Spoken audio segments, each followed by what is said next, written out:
Ladies and gentlemen, the story you are about to see is true. The names have been changed to protect the innocent.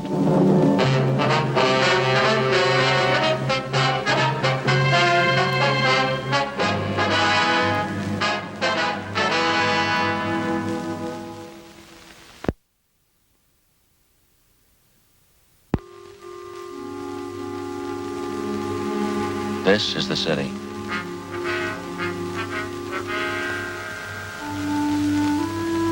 One of the biggest in the United States. Spreads out in all four directions like a broadloom rug. To the south and west, it's the downtown business district. To the east, the industrial area. Los Angeles, California. It's pretty much like your town.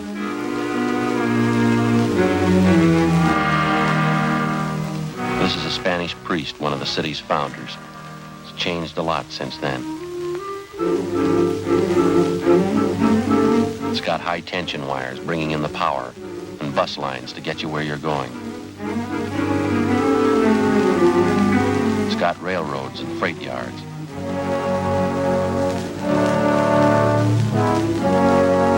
Churches. Any kind you want. Public parks and lakes. It's got a police department and a city hall. This is where I work. I'm a cop.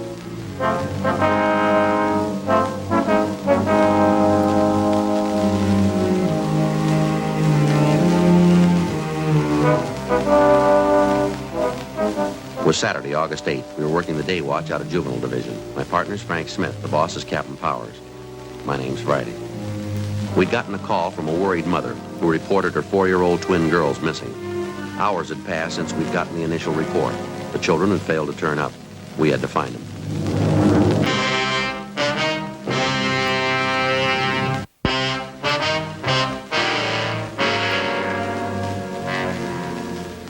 I told you all that on the phone. Have you found them yet? We've checked out the names that you gave us, Miss Karsten. Everyone who knows your little girls, the kids they play with, the neighbors, the storekeepers in the area. We haven't any word yet, but we're still checking. Oh, no, dear God. Somebody's got to have seen them. Tilly and Joan couldn't have wandered off that far. They're only 4 years old. I don't think it's as bad as it might seem to you, ma'am. Children have been missing a lot longer than your 2 little girls, and they've turned up all right. Try to relax if you can, Miss Karsten. Why hasn't somebody seen them? They wandered off from us in the park, but it's only 3 blocks from the house. Why hasn't somebody seen them? It's dark out. God knows what could happen to them at night. Is there anything we can get for you, Miss Karsten? No. No, I'll be all right. Did you see my husband? Yes, ma'am, we did. He's over at the park with the other officers. I think it's just a matter of time, ma'am. We've got 3 teams of men working on it with us. We've gotten out a broadcast on your girls. Did you talk to the Stanleys down the street and the Petersons? Yes, we did. We checked out all the names that you gave us. There is one thing we want to ask you about. What's that, Sergeant? About the exact spot in the park where you had your picnic this afternoon, where the girls wandered off. Well, it's exactly where I pointed it out to the other officers. By the eucalyptus grove, right off 7th Avenue. It's just about 2:30 this afternoon. We finished lunch, and my husband was taking a nap. I was reading. I saw the girls playing tag over by the trees. I looked up in a few minutes, and they were gone. It's just like I told the other officers. Then you're sure about that location? Well, of course I'm sure. Why should I lie to you? I want you to find the girls. They're just babies. You can see there's a picture over there. They're only 4 years old. Yes, ma'am. We're doing everything we can. I know. I know. You want me to get that for you, Miss Karsten? Would you please? Yes, ma'am. Hi, Lois. Anything? No, nothing. You? One step at a time. Yeah, sure. Excuse me. Ralph and I checked with a guy who runs an ice cream wagon. He works the area in the park where the kids disappeared. Yeah, what'd he tell you? He saw a couple little girls about a half a mile from that eucalyptus grove, about 3 o'clock this afternoon. They were with a man. Yeah. He saw the man put the kids in a truck and drove away with them. 8 p.m. Together with John Lewis, Frank and I left the Karsten home. We didn't tell the mother about the latest report. Until it was positively confirmed, we felt that telling her would serve no purpose other than to cause her needless worry.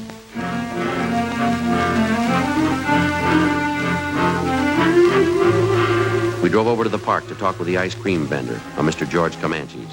He pointed out the area where he'd spotted the children in the company of an unidentified man. It was right over there, officers. This big guy, a mustache, he had the little girls, one on each hand. He was walking them out of that clump of trees over there. You think you can describe the man for us, Mr. Comanches? I didn't look that close. I thought he was the father. The kids were sniffling, you know, maybe like they'd been crying. Better check the ground over by those trees, huh, Louis? Yeah. Stan, Ralph. Didn't you notice anything at all about this man, Mr. Comanches? I mean, except his mustache? Well, a big man, big shoulders, work shoes, tan shirt, tan pants. How about the color of his hair? Some kind of distinguishing marks, maybe? No, I don't know. I thought he was the father. The kids were sniffling, the little girl. Was anything wrong? It didn't look like it. How about the man's truck? Did you notice that? No, I didn't. I'm sorry. How about the license number? You notice that? No, sir. Maybe I should have. I didn't. Joe. Yeah. Excuse me. Yeah, Louis? Stan found this over in the bushes by the tree there. Yeah. Little girl's dress.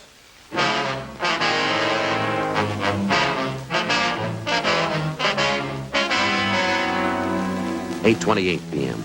The area where the torn clothing was found was roped off and checked for fingerprints and other physical evidence. None was found. Homicide Division was notified and joined in the investigation.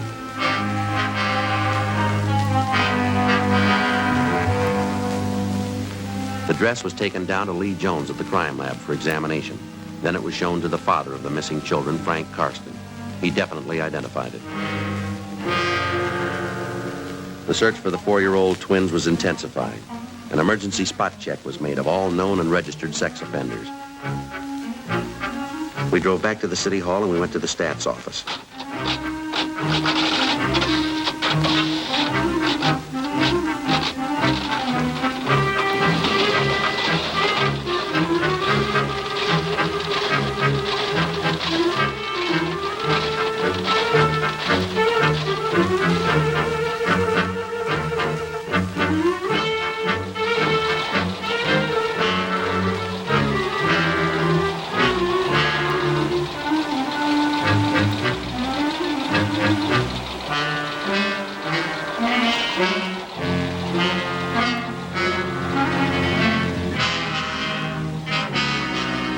From the hundreds of names, the stats office came up with one that might possibly tie in. He was listed as George Harris Lytell Gramberg. His address was at the south end of 7th Avenue, close by the park area where the Karsten twins had disappeared. Gramberg was described as tall, well-built, dark hair with a mustache. We found him at his work, a small bar out in the Wilshire district. He played the Hammond organ. Yes, that's right. I live on 7th Avenue, right across the street from the park. What's the matter this time? Missing juveniles. Can you tell us what you did today starting at noon, Gramberg?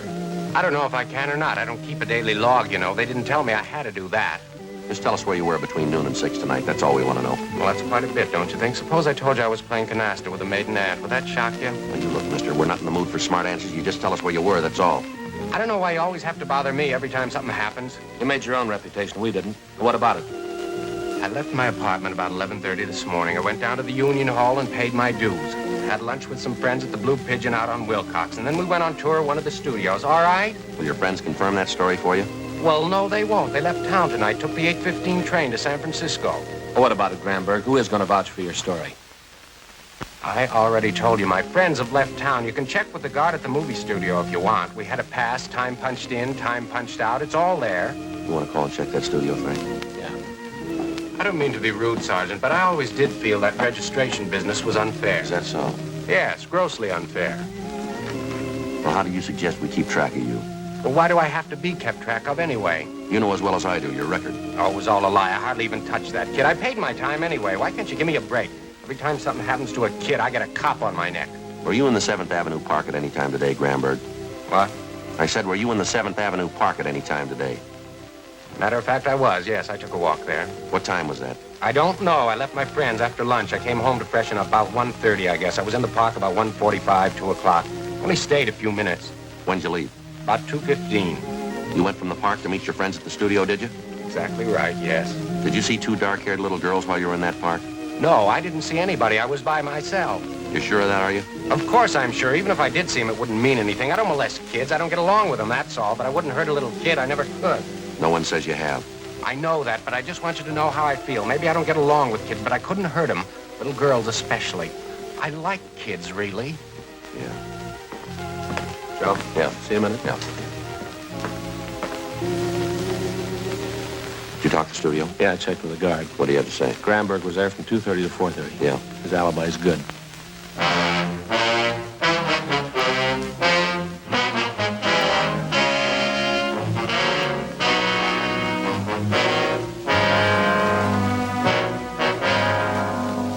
.55 p.m. The 4-year-old Karsten girls were still missing. A special detail of men from homicide had been assigned to a general canvass of the stores and homes in the park area. All the residents were questioned. No one had seen the children. 11:20 p.m. We stopped to call the office. Hello, Lieutenant Hartgrove. This Friday. No, we just talked with him. He's clear. Yeah. We did, huh? When? Right. We'll get right over it. Right. Well, looks like the waiting's over. What do you mean? Office just got a call from Valley Division a few minutes ago. Yeah. The little girls, they've been found.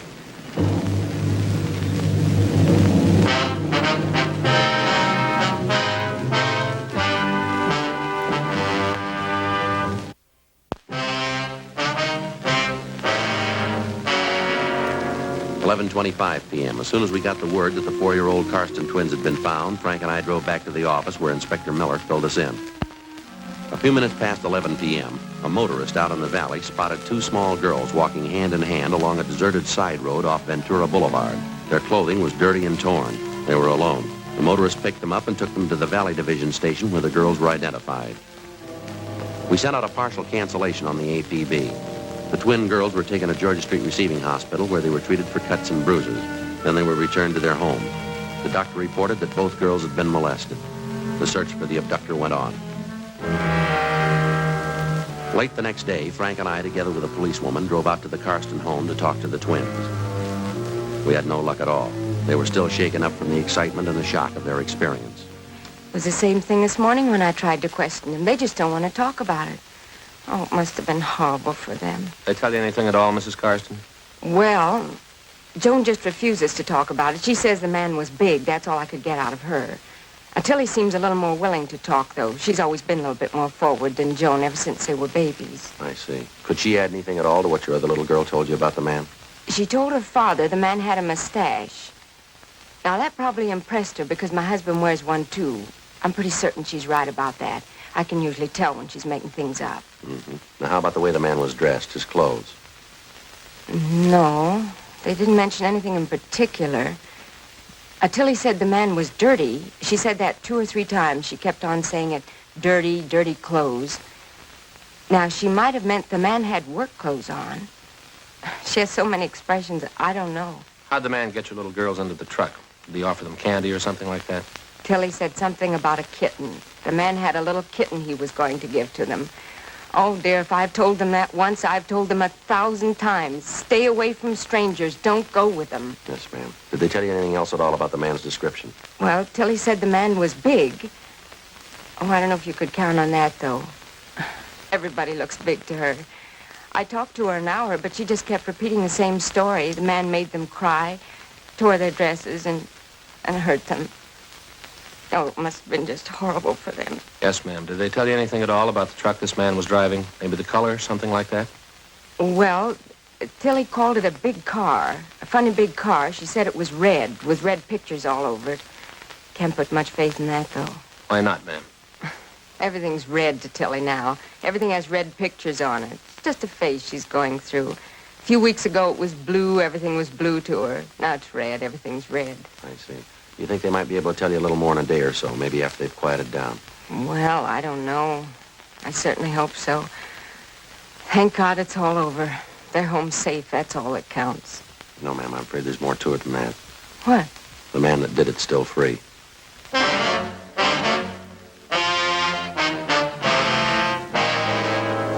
Monday, August 10th. The search for the suspect went on. All of us, the men from juvenile and homicide divisions, were pretty much feeling our way in the dark.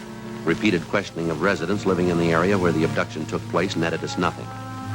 Our 2-star witnesses, the 4-year-old twins, were able to contribute very little. We stayed on it. Another 3 days of pounding the pavement, knocking on doors, and asking stock questions led us nowhere. As in most cases like this one, the criminal employed the distinct advantage of having victims who were unable, because of shock, to clearly identify him. Saturday, August 15th. In the late afternoon, we got a call from a Bernice Hopper, a real estate agent in the West Hollywood area. 4:15 p.m. Frank and I drove out to interview her. Excuse me, officers. I've just got to find that listing book first. Go right ahead, Miss Hopper. It's just got to be here someplace. It was only yesterday morning. I remember distinctly. There. Now, I can start to do business again. Yes, ma'am. Well, I don't know if this is going to help you any in your case, officers, but I certainly think something should be done about it. Flagrant is the only word I can think of, just flagrant. Would you like to tell us about it? Well, I saw him yesterday, for one thing. You see, I was coming back from lunch about 2:30 in the afternoon. Fridays, I always have a late lunch. I see. I was just passing the corner a few blocks from the grammar school right up above on Prospect Avenue, and I saw this truck parked and this truck driver leaning out of the window talking to some children. Just tots, little tots. Yes, ma'am. What happened? Well, what happened is not so much that, it's just the way this truck driver was talking to these children. I must have been at least 20 feet from them, and even I could hear. What was that? Or his language, just filthy. I couldn't understand it. A grown man talking to little tots like that. Every kind of filth, every obscene word you could think of. Was there any point in the way he was talking to the children, Miss Hopper? I mean, was he mad at them? Did he seem sober? What was it? It was filth, that's all I know, officer. Some of the children didn't like it, and they told him. That only made him do it all the more. I really think you ought to check up on him. Yes, ma'am. Can you tell us anything else about it? Oh, would you excuse me a moment? Yes, ma'am. Go right ahead. Bernice Hopper, real estate. Yes. Mm-hmm. Oh, yes, Mr. Tomlinson, I remember. The house out on Norwich, wasn't it? Well, no. As a matter of fact, I sold it Monday. It's just like I told you, things go so fast. Well, of course, if you'd had a substantial down payment to make at the time... I am sorry. There wasn't anything I could do. Yes. Well, I'm sorry, too. Well, thank you for calling. If anything turns up, may I give you a ring? Mm-hmm. No, I have the number out. All right, sir. Thank you very much, and I am sorry. Right. Goodbye. Oh, my. Everybody wants something for nothing. They want houses, but they don't show their money. Poor kids, though. Saw a house out on Norwich, thought the down payment was too high. Now they've got the money and the house is sold. Yes, ma'am. Now, where was I? About the truck driver you saw, Miss Hopper. Oh, yes. Well, after hearing that talk of his, I just copied down the license number of the truck. Got it right here in my desk.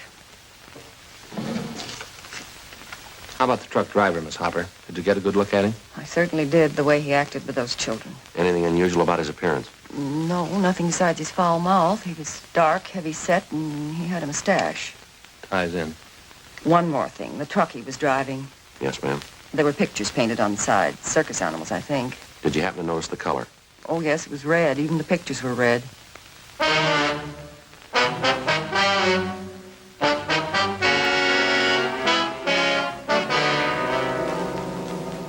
.45 p.m. We took the license number of the truck which Bernice Hopper had given us and drove back to the office to check it through DMV. We found the truck was registered to a commercial baking firm in the south end of town. Through their personnel department and their dispatcher's office, we got the name and address of the employee who was driving the truck the same day Bernice Hopper had spotted the driver talking to the school children. His name was Lester Z. Wiley. We checked a little further and found that he was driving the same truck the day the Karsten twins were abducted. We called into R&I. Wiley had no criminal record. Oh, sure is stupid of me. I didn't even think of asking you if you wanted any of this. No thanks, Wiley. We'd just like to have you tell us why you use that kind of language in front of school children. Nothing to explain. A bunch of those kids were hanging around the truck. I thought maybe they wanted to get in and grab some of the cakes and stuff. I read them off, that's all. Well, that still doesn't explain the filthy language, Wiley. I don't know. Maybe I wasn't feeling good that day. Might let a few cuss words slip. I didn't mean anything by it. I like kids. You usually make deliveries up around the school area, Wiley? Well, once in a while, yeah, I get around quite a bit. That's not what they tell us down where you work. You had no business in the neighborhood of that school. Your delivery route's in the other end of town. So I can't drive where I want, huh? I get the deliveries made. What are they squawking about? I'd like to know what you were doing up in that neighborhood. I was on my lunch hour. I drove up to see a friend. I got a friend living near the school. What's the matter anyway? Don't you think you've had enough of that? Look, you're not telling me what I have to do in my house. This is my house. If I want a glass of wine, I have it. You're not telling me what to do. All right, Wiley, take it easy. Take it easy, nothing. I talked to you two guys long enough. There's the door. You're not coming in here telling me what to do. You better get your coat. We'll talk downtown. We're not talking anyplace. Now get out. Get out of this house right away. Are you afraid your story's not going to hold up? I don't know what you're talking about. You're trying to frame me. Don't you think I know that? Now, that doesn't make much sense, does it? Why should we want to frame you? I know what you're getting at. I know just what you're getting at. Those two little girls last week, you're going to say I took them. You're going to say I did things to them. Well, I didn't. I didn't have anything to do with it. Didn't you? No, I didn't. Look, I'm sorry, huh? Why don't you sit down? I didn't mean what I said. I guess I just got nervous. Sure, Wiley, we understand. Why don't you let me get you a couple of glasses? Have some of this wine. Warms you up. It's good. No, that's all right, Wiley. We'd just like to have you straighten us out on a couple of things. Yeah? Where were you between 12 noon and 11 p.m. last Saturday? That's the day that somebody picked up those two little girls, isn't it? Yeah, that's right.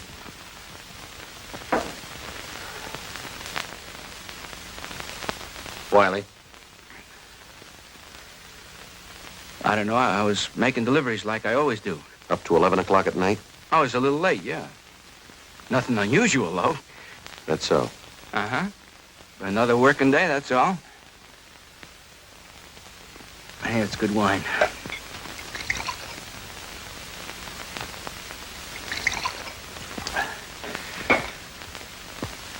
I might have been near the park where those two kids were. Doesn't mean anything, though. I get around quite a bit. I got a lot of deliveries to make. How about it, Wiley? Huh? Did you grab those two little girls?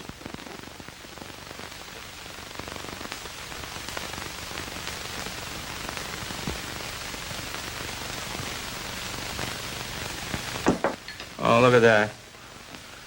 I don't have any more wine. I'm gonna go get another bottle. You've had enough of that.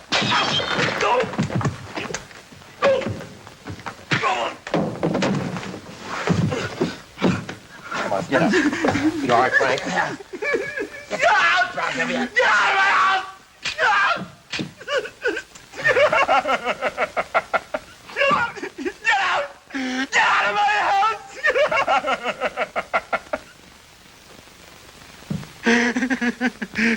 Now, how about it, Wiley?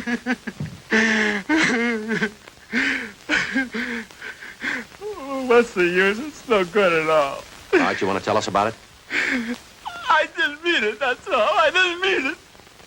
It's just that once in a while something goes wrong with me. I like kids. I like them too much, I guess. I didn't mean to hurt them. You ready to go now? Anything you say. I thought I had it with me when I grabbed the kids. What? I thought it was in my coat pocket. I'm glad I lost it. Glad you lost what? My pocket knife. I was gonna kill him.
December 10th, trial was held in Department 98, Superior Court of the State of California, in and for the County of Los Angeles. In a moment, the results of that trial.